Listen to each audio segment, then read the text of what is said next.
Loyalty is the holy grail for retailers, airlines, and hotel chains. But should patient loyalty be a goal in healthcare?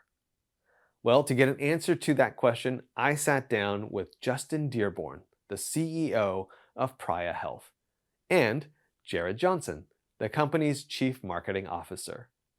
Together, we explored what patient loyalty really means, what impact it has on costs, and does it impact operations? I think you'll be surprised at their answers. Let's get to it. Swaay.Health. Justin, Jared, welcome to the program. Thank you. Thank you. Glad to be here. I'm excited to be with you here in Boston and would love to talk to you a little bit about some of the exciting work you're doing around patient experience and loyalty. But before we get there, Justin, maybe you could just quickly introduce yourself and a little bit about what you do. Yeah, Justin Dearborn, CEO of Praia Health. Praia Health is a startup company that was launched out of the Providence's incubation group, and we launched April 1st of this year and predominantly serve the provider market. Amazing. Jared. I'm the Chief Marketing Officer at Praia and came on when the company spun out from Providence in April. You guys have been on quite a journey, and it's only been a relatively short journey as a spinoff. But of course, you've been in the works for a while. But Justin, let me start by asking you. You know, you're in the loyalty space, the patient loyalty space. Why is patient loyalty so important in 2024 and 2025? Yeah, so we definitely play into that space, but we are a platform that's a little broader than that. We think that the timing is just really, really good now, coming out of the pandemic, and systems are able to focus now again on patient acquisition and retention, and really how do you do that economically is to create some loyalty. So this idea was hatched at Providence, and really following the Providence methodology, they identified a gap that wasn't being served in the market and built a solution and deployed it internally. And really, one of the key attributes of the system is retention. So providing a reason for consumers and then patients to return to a health system in between episodes of care. So health systems across the country have a wealth of content that's really hidden, hard to find, not obvious sometimes to patients coming to their website. And so how can they make use of that? And that's really the code we cracked with Praia at Providence. And just maybe for the benefit of our audience, how do you define loyalty? Like, what does loyalty really mean in the healthcare context? Yeah, so I'm not a marketer, but the way I think about it from a consumer, I would say is if I wake up and have a health or wellness concern, do I think of, I'm going to keep using Providence as an example, Providence to solve that for me, or am I going to Google and searching for another provider potentially? And so there is good research out there that adults do see almost 5 different providers. So health systems provide a ton of value, but getting in front of the consumer's choice is paramount. So, but to do that and keep them coming back, again, provide something for them versus scheduling an appointment and checking my labs, which is critically important. But what do you do the other 364 days a year when I'm not doing that? So if I'm a person who consumes healthcare from a provider once or twice a year, what are you going to offer me to have me coming back between those? And serving up great content. Hospitals have great credibility and produce a lot of content that is consumed, but not directly sometimes. So how do you serve that up? Relevant experiences to patients, so they also feel like you know them.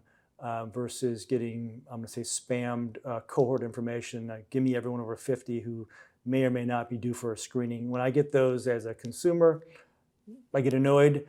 You don't know me. I'll get things that they don't know my gender, age, that I graduated college 30 plus years ago, and I'm getting served up. You might qualify for student loan relief, part of your health. That doesn't give me a lot of confidence in the system. Gotcha. So you're really hitting on 2 things that are really, I'll call it, more modern trends here. And Jared, I've had conversations like this before, but you're talking about consumers and patients now have a lot more choice than before, and so that's why there's a danger of them just googling to find another provider. Whereas before, in the olden days, you would just keep going to that same provider over and over again because there wasn't a lot of choice, wasn't a lot of options out there, and they were hard to find. And the second thing you're talking about is really personalizing that journey and really now leveraging the technologies to say, hey, listen, instead of delivering you those generic messages that you talked about, it's now much more personalized to that person's care journey, that person's demographics.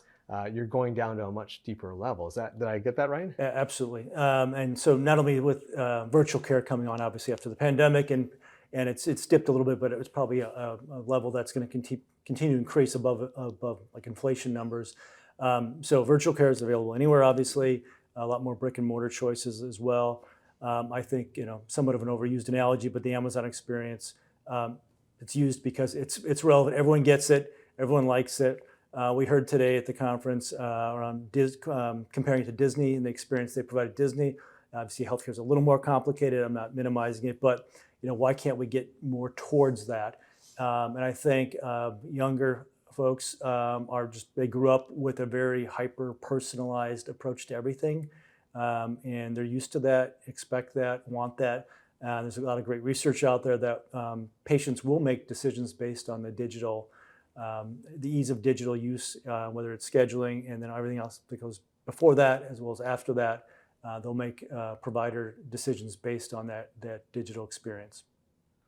Jared, what's your comment on that? I mean, I know you're a big advocate of these personalized experiences, but what do you have to say around this area? Yeah, I would just build off of that thought of like connecting those two things, connecting the choices and expectations that you have as a health consumer, and that retention and loyalty piece. How we haven't always historically talked about those two together. We've always just been, if we market to somebody enough, they'll come back.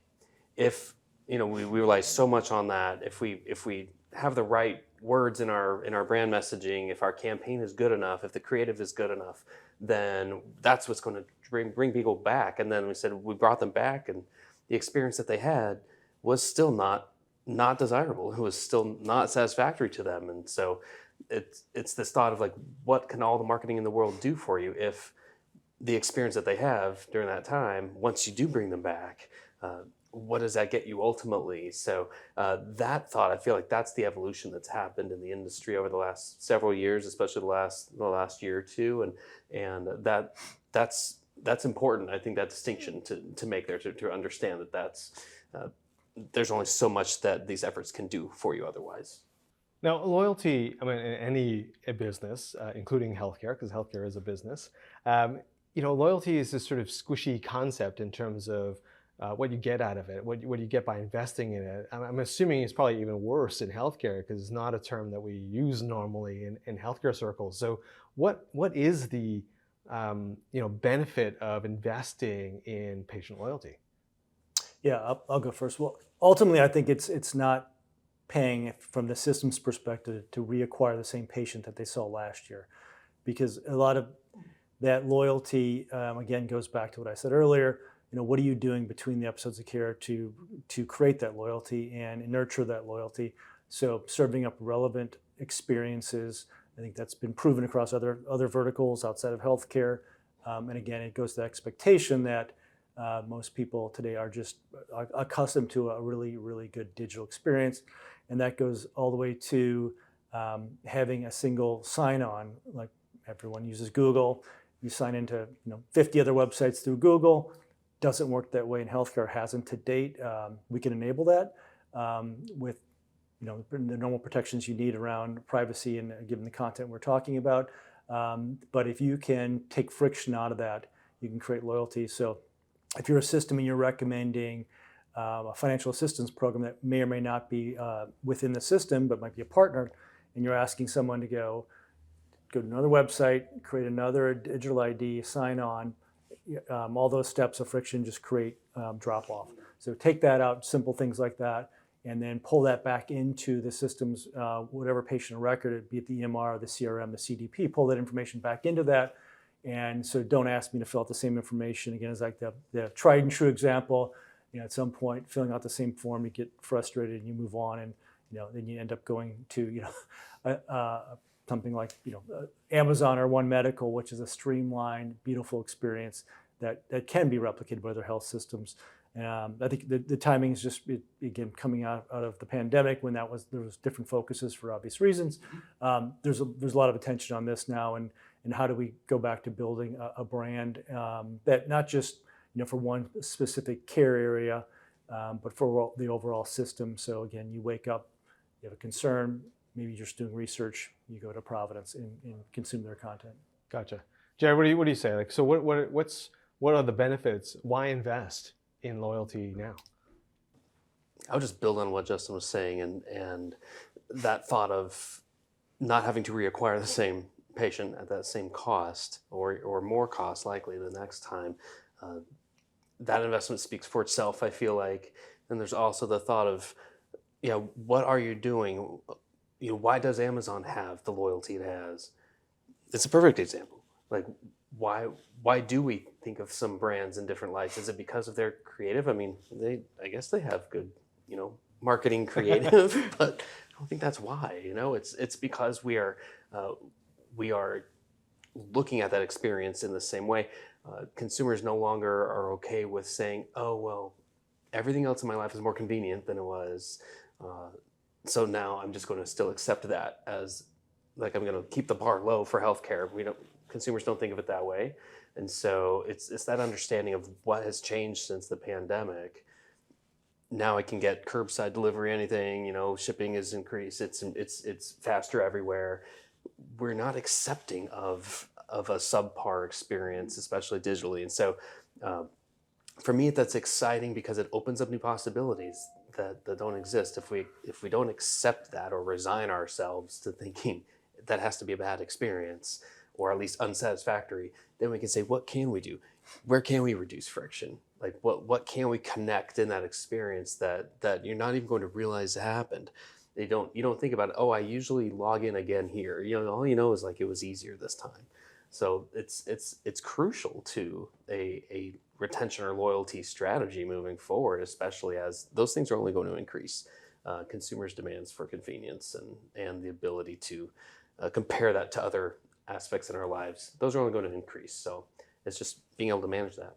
So it sounds like from what I'm gathering from both of you is that there is a clear ROI for investing in this kind of an area and these kinds of initiatives, this loyalty, this personalization, the using it and not acquiring that patient all over again, as you guys are saying. It sounds like there's definitely a return here that I'm going to get by investing in these kinds of methodologies and technologies. Is that right?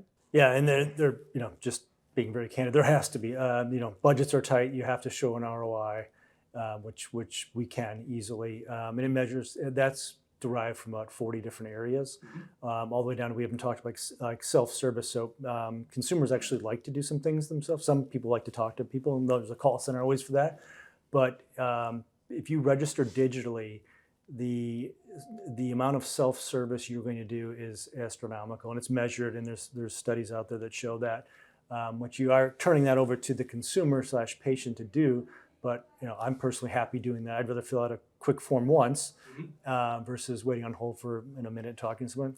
So that's a huge cost savings to the system. So the ROI is measured across a number of different areas, and it kind of all adds up to a big multiple of what a system like ours costs. Yeah, agreed. It's got to be measurable, and in our case it is, and it's nice to see that because it's a lot of things that add up. It's a lot of different areas. It's not just in one thing. When you just think about the general ROI of digital engagement, now that there is a way to open up some of those possibilities, there's something to be said for that. And so, yeah, those are things that we enjoy talking about and sharing, because that's right. There's no conversation without that happening and being in place. So, gentlemen, how does your company help with all of this stuff that we've been talking about? Yeah, great question. So we're I'll call it a purpose-built company. So this was a gap identified in the market. We have a full suite, a platform, and we actually hand over the tools then to the health system. And it creates an efficiency for the IT team effectively to build out additional use cases that we described earlier. So whether it's financial assistance, whether it's qualification to a clinical trial, whether it's a health and wellness program, whether it's served up internally from the health system or through a partner that the health system is contracted with, we'll give the health system the tools to do this in a cost-effective and a time-efficient manner to do that. And our model's based on basically digital adoption. So we charge by the digital users. So we're incentivized to help get more users on board and kind of put our money where our mouth is. Yeah, I would add to that the marketer's role in that, or the digital team, or the strategy officer, being able to orchestrate all these different pieces of the experience that they haven't traditionally been able to do. That's where all this value comes from, and so that's the platform that we do hand them, is that Lego set, if you will, and the use cases are the different things you can build with it, and the number of things you can build with it is one of the fun parts of being able to share that with people. So yeah, there's a lot to be said for where it came from, and what's possible now that you can put all these different pieces of the experience together.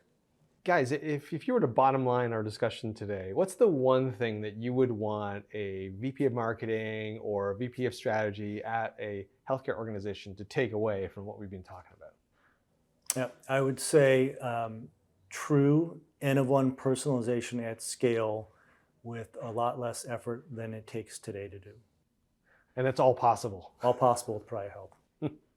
I'd echo that. It's possible now. There are new possibilities now that are opened up that drive loyalty and retention in new ways that most health systems have always wanted to, but haven't had the tools to do. Where can people go to learn more about your company? PraiaHealth.com, PRAIA health.com. Awesome. Well, gentlemen, thank you so much for being on the program today. It's been great to have you. Thank you. Thanks, Colin. Our pleasure. Hey, I want to thank Justin and Jared for sitting down with me today and sharing their thoughts on the importance of loyalty in healthcare. It really does translate into meaningful ROI for healthcare organizations. And hey, if you enjoyed this interview, please help us out by mashing that like button and subscribing to our channel. Also, head on over to Swaay.Health, that's Swaay with 2 A's, .health, where you'll find more great content like this. I'm Colin Hung. Thanks for being here, and I'll catch you on the next episode.